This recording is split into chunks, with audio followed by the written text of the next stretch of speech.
En mayo de 2016, quien entonces era presidente de la República promulgó un decreto por medio del cual se creaban 7 zonas económicas especiales, todas ellas en el sureste de nuestro país.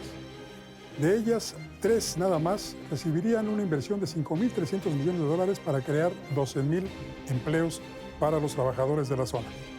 En 3 años, nada de eso sucedió. Hoy está con nosotros Rogelio Robles López. Él es licenciado, maestro y doctor por la Facultad de Derecho de la UNAM, profesor en la misma facultad. Actualmente es servidor público del Instituto Nacional de Transparencia, Acceso a la Información y Protección de Datos Personales. También está con nosotros Enrique González Sanabria. Él es maestro en Derecho, candidato a doctor, profesor de Teoría del Estado y Derecho Administrativo. Hoy aquí, en Juzgue Usted.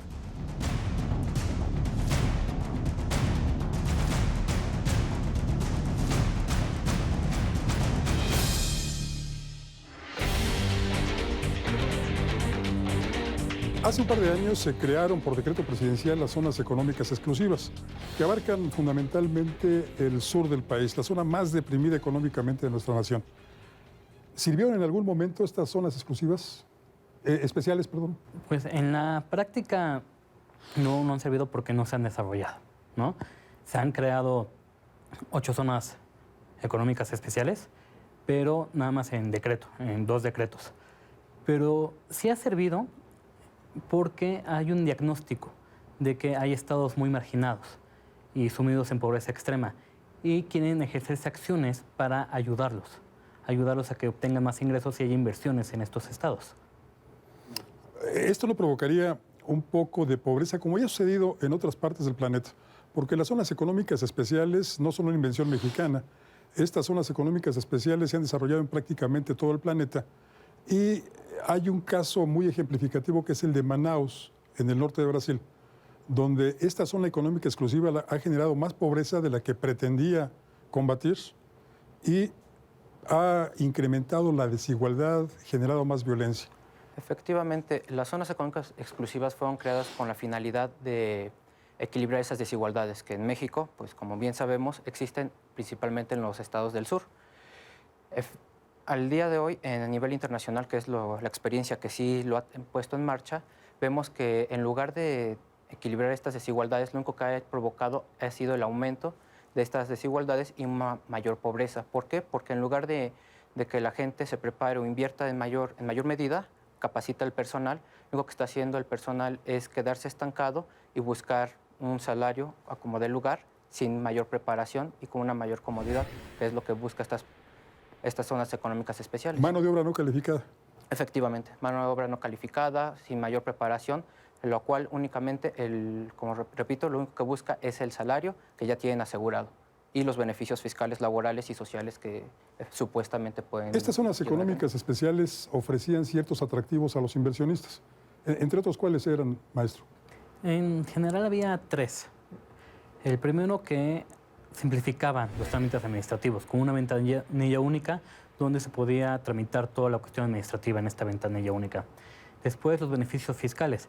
Pagar los primeros 10 años, no pagar impuestos sobre la renta, y después de los 10 años, los siguientes 5, solamente el 50%. También el IVA está grabado con una tasa 0, y los primeros 10 años tener un descuento de 50% en las cuotas obreros patronales. El tercer beneficio era estar exentos o grabar con tasa 0 los impuestos respecto a importar y exportar mercancías. O sea, para los inversionistas era muy atractivo. Bastante atractivo. Pero ¿qué diferencia hay? Porque pues todos sabemos, un gobernador de una entidad determinada lo que hace es ofrecer pues prácticamente esos mismos incentivos a quienes quiere llevar a su territorio para que creen fuentes de empleo. Incluso hay entidades en donde el cobro de la energía eléctrica les es perdonado a quienes ponen una factoría ahí. ¿Esto hace alguna diferencia con las zonas económicas especiales? Principalmente porque viene a nivel federal.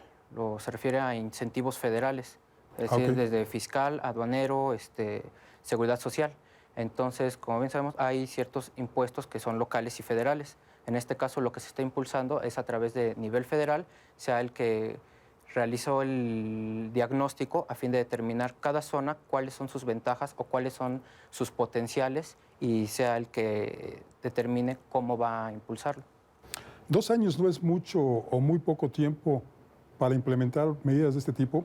Pues lo que sabemos es que fueron insuficientes, porque sí salieron los decretos que crearan zonas económicas especiales, pero no llegaron a desarrollarse. Si el presidente López Obrador da marcha atrás con este proyecto, tiene mucho sentido, porque de los 10 estados que son de pobreza extrema, de los índices más altos de pobreza extrema, 9, 8 son del sur. Y con el proyecto del Tren Maya se podría aumentar el mercado en el sur y dar un mayor ingreso a las personas del sur junto con trabajo. Trabajo y mayor ingreso. Sin embargo, aquí también lo que denota es una falta de eficacia de la norma, porque al final el objetivo es claro, ayudar a incentivar y a aumentar la producción, aumentar el desarrollo industrial, el desarrollo económico y social de una zona. Sin embargo, lo que no sucede es que, o lo que sucede más bien, es que la norma queda en letra muerta, simplemente quedan como buen diagnóstico, buenos objetivos, buen desarrollo legislativo. Sin embargo, en la implementación, pues ya ha pasado bastante tiempo y como bien señala, pues posiblemente... Incluso ha sido crítico en una entrevista publicada hace unas semanas en un diario de la capital nacional. El propio señor López Obrador decía que estas zonas económicas exclusivas habían sido creadas para extraer las riquezas minerales, de petróleo incluso, que hay en el sureste. Entonces, él argumenta que por eso es que se cancelan este proyecto, este decreto presidencial. Sin embargo, las zonas económicas exclusivas van más allá de un simple proyecto. Lo que buscan es conglomerar los puntos más importantes de una zona que puedan desarrollarse. O sea, la finalidad es buscar cuál es el potencial de la zona y explotarlo. Aquí el hecho del Tren Maya simplemente es una infraestructura que sí va a ayudar, sin embargo, se queda en eso, en una infraestructura que permite el transporte, el turismo, la comercialización de bienes, etcétera. Pero más allá de eso, la zona económica exclusiva lo que busca es cuál es la característica y el potencial de un lugar, y es lo que ya no se está llevando a cabo. ¿Y no sería también que frente a todos estos incentivos que ofrecían estas zonas económicas especiales, también estaban los desincentivos de la violencia y la inseguridad, sobre todo en los estados del sur, precisamente, que es donde lamentablemente más se ha desarrollado la violencia? Pues es difícil saber en qué zona hay más violencia, porque así como hay estados del sur, en las cifras con números de violencia muy altos, también estados del norte. Claro. Más allá del diagnóstico del presidente, si estas zonas económicas especiales se crearon para extraer las riquezas minerales y naturales de estos estados y llevarlas al norte, reitero, el diagnóstico es muy bueno. El país está dividido.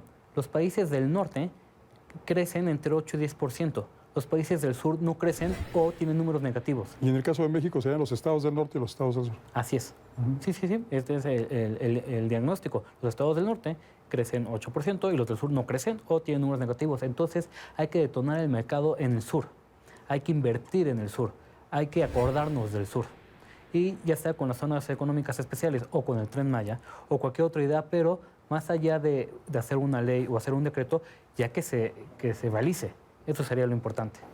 A mí me recuerda mucho esto del decreto, lo que alguien decía con respecto a la tecnocracia. Los tecnócratas decían, pues escriben en un memorándum, hágase un muro, mientras que el político va con la gente y coloca uno a uno, o cuando menos uno, de los tabiques que van a formar ese muro.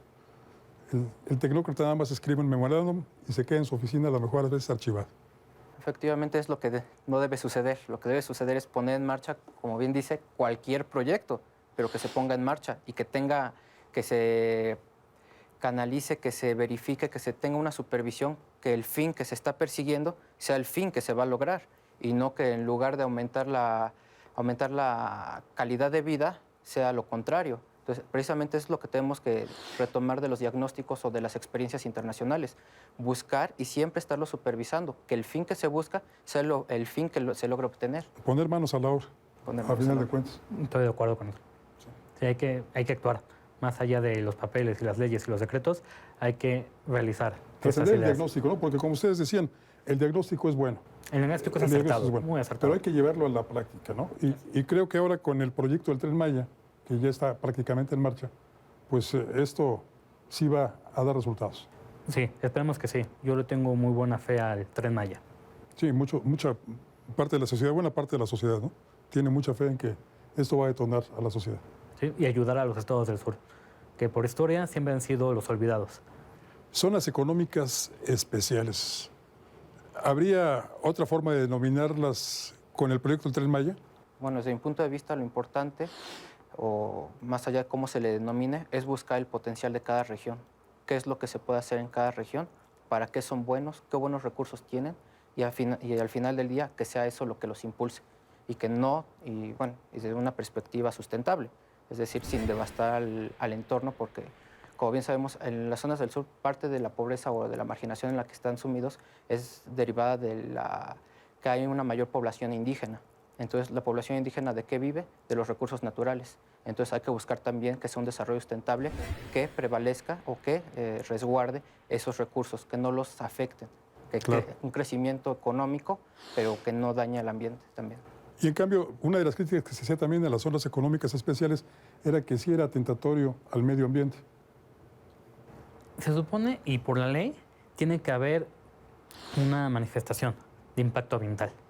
Entonces, si se hubiese desarrollado estas zonas económicas especiales que se crearon con los decretos, tendrían que haber un impacto ambiental para ver qué tanto hubiesen dañado al medio ambiente. Y si dañaban mucho al medio ambiente, no podía ser viable esta zona económica especial. Lo mismo tendrá que pasar, supongo, con el Tren Maya. Sí, creo que se están haciendo los estudios de impacto ambiental para este otro proyecto. Correcto. Sí. Muchas Claro que gracias, sí. maestro Gracias. González. Doctor Robles, Muchas gracias. gracias. Buenas noches. Buenas noches. Gracias. El presidente de la República, Andrés Manuel López Obrador, ha dicho que el proyecto de zonas económicas especiales será sustituido con la construcción del Tren Maya, que también busca detonar al sureste del país, que le hace mucha falta. De eso platicamos con los expertos esta noche. Pero lo que nos interesa es que juzgue usted. Soy Francisco Rodríguez y le agradezco su atención. Lo invito a que nos reencontremos aquí la próxima semana. Mientras tanto, le deseo, como siempre, buenas gracias y muchas noches.